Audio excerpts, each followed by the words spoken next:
How to use Facebook in dark mode. Hey everyone, welcome back to our channel. In this video I will guide you on how you can use Facebook in dark mode, so make sure to watch the video till the end. In order to use Facebook in dark mode, all you have to do is go ahead and first of all make sure to launch the Facebook application here. Once you launch the Facebook app, you will see this type of interface where what you need to do is, you can currently see I'm on the light theme. So if I want to switch to a dark theme, I can tap the three lines icon from the top right hand side. Now if you're on iPhone, you'll find those icons from the bottom.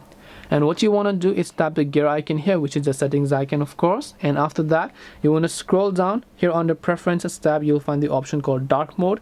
When you tap on dark mode, you'll most likely have three options. You can either enable dark mode or disable dark mode, or select use system settings, which means that if your system is in dark mode, your Facebook app will automatically switch to dark mode and vice versa.